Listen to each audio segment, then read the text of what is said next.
Breaking news आ रही है। Ukraine युद्ध से जुड़ी रूस की सेना ने यूक्रेन के निकोलेव पर सबसे बड़ा हमला बोला है। यूक्रेन का दावा है कि रूस की सेना ने शहर पर देर रात एक के बाद एक कई मिसाइलें दागी, जिसकी वजह से वहां तबाही मच गई। यूक्रेन के मुताबिक रूस के इस हमले में शहर का एक शॉपिंग मॉल और कई बड़ी इमारतें धराशायी हो गई। आरोप है कि रूसी सेना ने रिहायशी इलाकों को निशाना बनाकर यह हमला किया और यूक्रेन के निकोलेव पर मिसाइलों की बारिश कर वहां भयंकर तबाही मचा दी। यूक्रेन का आरोप है कि पुतिन की फौज ने देर रात शहर के अलग अलग इलाकों को निशाना बनाया, जिसमें कई लोग घायल हो गए। और मिसाइलों की मार से निकोलेव शहर में मौजूद एक शॉपिंग मॉल पूरी तरह तबाह हो गया। यूक्रेन की तरफ से इस हमले के बाद का एक वीडियो भी जारी किया गया, जिसमें फायर ब्रिगेड के कुछ जवान ध्वस्त हो चुकी इमारत में लगी आग पर पानी की बौछार करते दिखाई दिए। देखकर ऐसा लगा जैसे कुछ देर पहले ही इस बिल्डिंग पर मिसाइल गिरी हो। यूक्रेन के मुताबिक रूसी सेना के इस हमले में न सिर्फ ये शॉपिंग मॉल बल्कि वहां कई दूसरी इमारतें भी जमींदोज हो गईं। वहां से आई एक दूसरी तस्वीर में हमले के बाद एक इमारत के परखचे उड़े नजर आए। यूक्रेन का दावा है कि इस हमले से पहले 13 मई को भी रूस ने निकोलेव पर हवाई हमले किए थे, जिसमें 3 लोग घायल हो गए थे। उधर पश्चिमी मीडिया ने दावा किया कि मारियोपोल में पुतिन ने बड़ी संख्या में अपने सैनिकों और ताकतवर हथियारों को जुटाना शुरू कर दिया है। इसी वजह से यह दावा किया जा रहा है कि रूस मारियोपोल में कुछ बहुत बड़ा करने की तैयारी में। पिछले साल जून में रूस ने मारियोपोल पर कब्जा कर लिया था, लेकिन अजोव सागर के किनारे बसे मारियोपोल को जीतने के लिए पुतिन को नाको चने चबाने पड़े थे। बाद में पुतिन ने चेचन कमांडर रमजान कादिरोव को मारियोपोल पर कब्जे की जिम्मेदारी सौंपी थी, जिसके बाद कादिरोव के लड़ाकों ने वहां कत्लेआम मचा दिया था और करीब 3 महीने तक मारियोपोल में कब्जे की जंग चली थी, जिससे पूरा इलाका खंडहर में तब्दील हो गया था। लेकिन अब पश्चिमी मीडिया का दावा है कि रूस ने मारियोपोल के उत्तरी इलाके में सेना को जमा करना शुरू किया है। बड़ी संख्या में बख्तरबंद गाड़ियों और टैंकों को भी रवाना किया गया। इसीलिए ये दावा किया जा रहा है कि पुतिन वहां कुछ बड़ा करने वाले हैं। इस बीच यूक्रेन की सेना ने एक वीडियो जारी किया, जिसमें रॉकेट आग उगलते नजर आए। यूक्रेन ने दावा किया कि उसने बखमुत से पुतिन की फौज को खदेड़ने के बाद जापोरिजिया में भी रूसी फौज को घेरना शुरू कर दिया, जिसका सबूत दिया उसकी तरफ से जारी किए गए एक वीडियो ने, जिसमें यूक्रेन का BM-21 ग्रैड रॉकेट सिस्टम रात के वक्त धुआंधार हमले करता दिखाई दिया। लगातार दागे जा रहे रॉकेटों को देखकर ऐसा लगा मानो किसी ने तबाही का बटन दबा दिया हो। यूक्रेन के मुताबिक एक रात में जापोरिजिया में मौजूद रूस के कई ठिकानों को उसके सैनिकों ने बर्बाद कर दिया, जिससे रूस को भारी नुकसान की आशंका जताई गई। उधर पश्चिमी मीडिया ने दावा किया कि यूक्रेन जल्द स्टॉर्म शैडो मिसाइलों से रूस पर हमले करने की प्लानिंग में है। उसे कुछ दिन पहले ही इस घातक मिसाइल की बड़ी खेप ब्रिटेन से मदद के तौर पर हासिल हुई है और दावा है कि वो इनकी मदद से पुतिन को भीषण जख्म देने की तैयारी में है। पश्चिमी मीडिया का दावा है कि जेलेंस्की इन मिसाइलों के दम पर हमले की नई रणनीति बना रहे हैं और उनके निशाने पर रूस के वो जंगी ठिकाने हैं जहां से उसकी सेना लगातार हमले कर रही है। और जेलेंस्की का मकसद रूस के इन ठिकानों को इस ताकतवर मिसाइल से पूरी तरह बर्बाद करना है, ताकि यूक्रेन पर कब्जे की फिराक में आगे बढ़ रही रूसी सेना को लौटने पर मजबूर किया जा सके। इस बीच पश्चिमी मीडिया ने दावा किया कि जंग के मैदान में किंजल मिसाइल की नाकामी ने रूस के राष्ट्रपति पुतिन की टेंशन बढ़ा दी। एक रोज पहले यूक्रेन ने दावा किया था कि उसकी सेना ने रूस की तरफ से किए गए मिसाइल हमलों को नाकाम कर दिया और 6 किंजल मिसाइलों को मार गिराया, जिसने पुतिन की चिंता बढ़ा दी, क्योंकि वो अपनी इस मिसाइल की तारीफ करते नहीं थकते। रूस के मुताबिक किंजल की रफ्तार 11,000 किलोमीटर प्रति घंटा है, यानी आवाज की रफ्तार से करीब 10 गुना तेज। इसके साथ ही ये मिसाइल 450 किलो विस्फोटक के साथ न्यूक्लियर हथियार अपने साथ ले जाने की ताकत रखती है और इसकी रेंज करीब 2000 किलोमीटर है। मतलब ये कि किंजल मिसाइल पुतिन की फौज का सबसे खतरनाक और भरोसेमंद हथियार है। लेकिन यूक्रेन का दावा है कि उसने हाइपरसोनिक मिसाइल किंजल को अपने पेट्रियट डिफेंस सिस्टम से मार गिराया। हालांकि रूस ने यूक्रेन के इस दावे को सिरे से खारिज कर दिया। और अमेरिका को तो इस बात का शक है कि यूक्रेन ने कीव में रूस की जिन 6 किंजल मिसाइलों को मारने का दावा किया, वो असल में हाइपरसोनिक मिसाइलें थी ही नहीं। यूक्रेन का दावा है कि उसने कीव पर हमले के इरादे से दागी गई रूस की किंजल मिसाइलों को ढेर कर दिया था, जो रूस की सबसे घातक मिसाइलें मानी जाती हैं।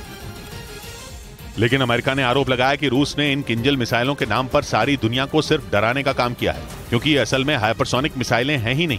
हाइपरसोनिक मिसाइल वो मिसाइल होती है जो आवाज की रफ्तार से 5 गुना तेज होती है। यही वजह है कि इन्हें पकड़ पाना लगभग नामुमकिन होता है। पर अगर यूक्रेन का इन मिसाइलों को ढेर करने का दावा सही है, तो फिर रूस की इन मिसाइलों के हाइपरसोनिक मिसाइल होने की बात पर सवाल उठने लगे, क्योंकि रूस का दावा है कि दुनिया का कोई भी मिसाइल डिफेंस सिस्टम उसकी किंजल मिसाइल का बाल भी माका नहीं कर सकता। लेकिन यूक्रेन ने उन्हें ढेर कर उसके इस दावे की हवा निकाल दी। और सिर्फ यही नहीं, यूक्रेन की सेना ने रूस के पेट्रियट सिस्टम को तबाह करने के दावे को भी झूठा बता दिया। रूस ने एक दिन पहले ही यह ऐलान किया था कि उसकी एक टुकड़ी ने यूक्रेन को मदद के तौर पर मिले पेट्रियट मिसाइल सिस्टम को बर्बाद कर दिया। रूस के मुताबिक उसने यूक्रेन के एक फौजी ठिकाने पर हमला बोला था और वहां अमेरिका से मदद के तौर पर मिले पेट्रियट मिसाइल सिस्टम को तबाह कर दिया था। लेकिन यूक्रेन ने रूस के इस दावे की हवा निकाल दी। उसने आरोप लगाया कि रूस ने दुनिया के सामने झूठ परोसने की कोशिश की, ताकि वो जंग में खुद को मजबूत होता दिखा सके। दूसरी तरफ यूक्रेन ने यह दावा भी कर दिया कि उसने कई इलाकों में रूसी सेना को जबरदस्त चोट पहुंचाई। उसके मुताबिक यूक्रेन की सेना ने अलग अलग इलाकों में रूस की सेना पर हमले किए, जिससे रूस के 2 सुखोई विमान मिट्टी में मिल गए। उधर रूस की सेना ने एक वीडियो जारी किया जिसमें उसके सैनिक ताबड़तोड़ मिसाइल दागते दिखे। वीडियो जारी करने के साथ ही रूस ने दावा किया कि उसकी सेना की स्ट्राइक से यूक्रेन के कई ठिकाने तबाह हो गए और ज़ेलेंस्की की फौज को भारी नुकसान हुआ। वीडियो में नजर आया कि महज 15 सेकंड के भीतर ही रूस की सेना ने ताबड़तोड़ कई मिसाइलें दाग दी, जिसमें यूक्रेन के सैनिकों को संभलने का मौका नहीं मिला।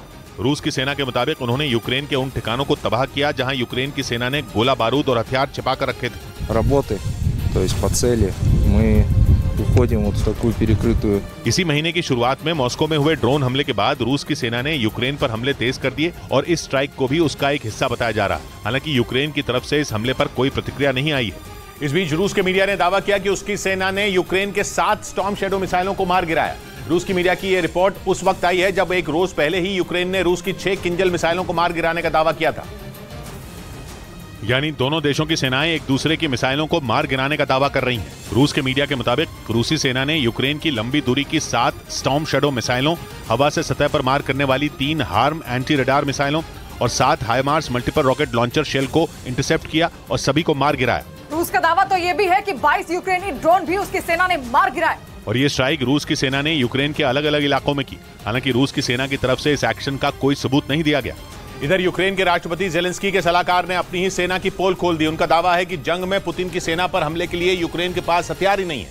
मतलब जंग में अपनी कमजोरी छिपाने के लिए ज़ेलेंस्की सिर्फ माइंड गेम खेल रहे हैं।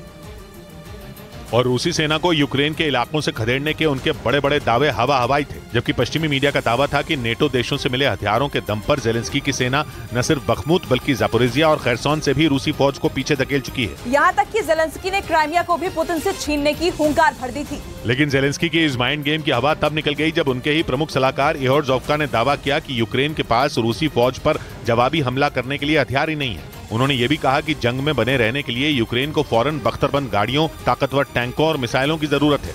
उधर यूक्रेन ने दावा किया कि उसने बखमुत को रूस से छीन लिया है। हालांकि उसने ये माना कि रूस की सेना बखमुत में मौजूद है और जवाबी कार्रवाई के लिए आगे बढ़ रही है, क्योंकि बखमुत रूस और यूक्रेन दोनों के लिए नाक का सवाल बन चुका है। रूस किसी भी कीमत पर बखमुत चाहता है तो यूक्रेन भी वहां से पीछे नहीं हट रहा। उसने तो ये तक दावा कर दिया कि बखमुत पर यूक्रेन का कब्जा हो चुका है। बखमुत पूर्वी यूक्रेन का शहर है और यूक्रेन ने दावा किया कि वो बखमुत में करीब 12 किलोमीटर अंदर जा चुका है, जो रूस का बखमुत हथियाने का प्लान फेल कर सकता है। हालांकि पुतिन की आर्मी बखमुत से पीछे नहीं हटी है। ये जानकारी खुद यूक्रेन ने दी और बताया कि रूस की सेना बखमुत के अंदर तक घुसी हुई है, जिसे निकालना आसान नहीं होगा। इधर आतंकी संगठन टीटीपी यानी तहरीक-ए-तालिबान पाकिस्तान ने नई वर्दी में अपने लड़ाकों की तस्वीरें जारी कर दी, जिसके बाद पाकिस्तान ने अफगानिस्तान को घेर लिया। पाकिस्तान का आरोप है कि तालिबान अफगानिस्तान में टीटीपी के आतंकियों को ट्रेनिंग देने में जुटे हैं, जो ट्रेनिंग के बाद पाकिस्तान के शहरों को निशाना बनाते हैं। पाकिस्तान का आरोप है कि तालिबान के संरक्षण में टीटीपी लगातार अपनी ताकत बढ़ा रहा है। इस बीच टीटीपी ने सेना की वर्दी पहने अपने कुछ आतंकियों की तस्वीरें जारी की, जिनमें टीटीपी के आतंकी नाइट विजन गॉगल्स और घातक हथियारों से लैस दिखाई दिए। पाकिस्तान का दावा है कि टीटीपी के आतंकियों की वर्दी ठीक वैसी ही है जैसी तालिबानी लड़ाके पहनते हैं। पाकिस्तान का आरोप है कि जानबूझकर टीटीपी के आतंकियों को ये वर्दी दी गई है ताकि देखकर ऐसा लगे कि तालिबान के लड़ाके ट्रेनिंग ले रहे हैं। पाकिस्तान का दावा है कि ये तस्वीरें अल फारूक ट्रेनिंग कैंप की हैं, जो पूर्वी अफगानिस्तान में मौजूद है। और इनमें एक तस्वीर टीटीपी कमांडर नूर वली की है, जो अफगानिस्तान में छिपा है। यही नहीं, पाकिस्तान का दावा है कि उसकी सेना ने एक ऑपरेशन चलाकर टीटीपी के 40 आतंकियों को मार गिराया और मारे गए उन आतंकियों में टीटीपी के 2 बड़े कमांडर भी शामिल हैं। पाकिस्तान का दावा है कि खैबर पख्तूनख्वा प्रांत के दक्षिण वजीरिस्तान में टीटीपी के आतंकियों के छिपे होने की जानकारी मिली थी। खबर थी कि बड़ी संख्या में आतंकियों ने पहाड़ों में ठिकाना बना रखा है, जिसके बाद पाकिस्तान की सेना ने आतंकियों को ढेर करने के लिए एक ऑपरेशन शुरू किया। पाकिस्तान का दावा है कि आतंकियों के ठिकाने को घेर कर उस पर जबरदस्त हमला किया गया। आसमान से भी ड्रोन से बमों की बारिश की गई। पाकिस्तान के मुताबिक इस ऑपरेशन में टीटीपी के 40 आतंकी मारे गए। हालांकि आतंकी संगठन टीटीपी की तरफ से इस पर कोई जानकारी नहीं दी गई। इस बीच गैंगस्टरों और आतंकियों के गठजोड़ के नेटवर्क को तोड़ने के लिए जांच एजेंसी एनआईए ने 6 राज्यों में 100 से ज्यादा जगहों पर छापेमारी की। एनआईए के सूत्रों का दावा है कि विदेश में बैठे गैंगस्टर खालिस्तानी आतंकियों की मदद से भारत में दहशत फैलाने की फिराक में हैं, जिसका पता चलते ही एनआईए की टीम ने दिल्ली, हरियाणा, पंजाब, राजस्थान, उत्तर प्रदेश और मध्य प्रदेश में 100 से ज्यादा जगहों पर छापेमारी की। एनआईए के सूत्रों के मुताबिक दिल्ली एनसीआर में 32 और पंजाब में 65 जगहों पर छापा मारा गया। लॉरेंस बिश्नोई इसके अलावा अलग अलग जो गैंगस्टर्स हैं उनके नेटवर्क का पता लगाने के लिए ये बड़ी कार्रवाई की जा रही है। सूत्रों का दावा है कि एनआईए ने लखनऊ में लॉरेंस बिश्नोई गैंग के शूटर विकास सिंह के घर पर छापा मारा। इसी तरह पंजाब के मोगा में लॉरेंस गैंग के गुर्गे शुभम शर्मा के घर पर भी रेड की गई। राजस्थान के श्रीगंगानगर और पंजाब के बठिंडा में भी लॉरेंस गैंग के गुर्गों पर नकेल कसी गई।